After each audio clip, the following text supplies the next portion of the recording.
So we come to the sixth standard in the area of institutional accreditation and quality assurance, the area of finances and sustainability. The principle we have formulated here is that institutions have adequate financial potential, planning, policies, and procedures. He's done it again. I did it again. I just can't keep myself away from that. That and acronyms. That's 4 Ps. 4 Ps, yes. A prayer, three points in a poem is what they used to say. So we've got potential, planning, policies, and procedures. Okay, so potential and planning, what do we mean by that? Well, basically, we need to take a clear look at what are the financial potentialities of our institution. What is out there in terms of resources that could be obtained for the accomplishment of our mission. And then we need a plan to find out how we're going to obtain those financial resources in a transparent way with integrity. Yeah, and probably plans as well, how to spend appropriately. Yes, and that of course leads us into policies. Policies dealing with finances, with budgeting, with approving budgets, with even people who have authority to spend, who's authorized to spend or not spend. And again, very clear policies in place often can save a lot of grief further down the road. And the procedures as well. So all 4 of these, you'll find them unpacked in the standard.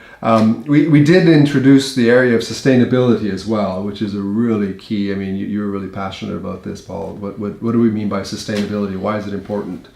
Well, we want to see institutions that are vital and viable over a long period of time, as long as God gives them the vocation to serve in the way that they serve. But for that sustainability to be in place, there need to be a number of factors that are cared for. And often we need specific professional help to attend to them. So a sustainable institution is like a sustainable organism, like a human being. In order to be sustainable, that there need to be certain pieces of care in place. And often the strongest part of or the most crucial part of sustainability is human sustainability in our institutions, and especially sustainability of the institutional leadership. Yeah. I was thinking of that.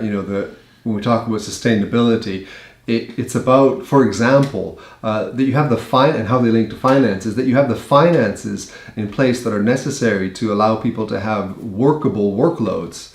So obviously, if you have very low level of finances and people are overworked, and maybe your college leaders are leading and they're managing and they're doing the accounting and they're taking the school photograph and they're teaching 10 courses and they're out fundraising and preaching on weekends, and in the end they burn out.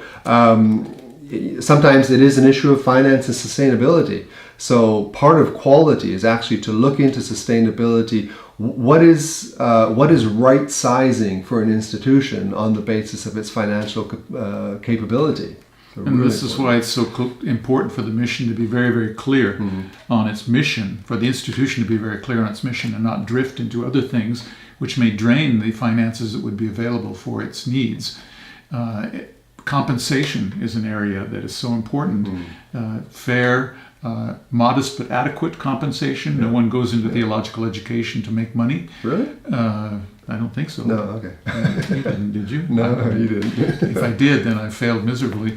But if we don't compensate our staff and faculty and personnel properly, then this will contribute to burnout and to attrition and to turnover.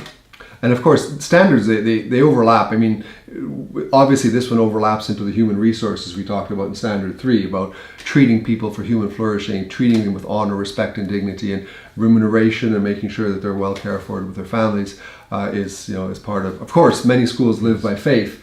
So, part of planning may also be faith ventures. And certainly, that is something that we need to take into consideration as part of the ethos of who we are as Christian theological educators.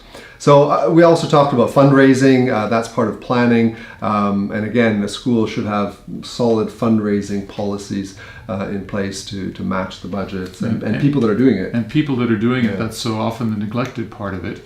And we often call this friend-raising and not just fundraising, because that's really what we want to do, is to develop a team of friends around the school that will help sustain it over time. Right. Yeah, so we hope that this standard on finances and sustainability will help all of us do our job better with quality as theological educators.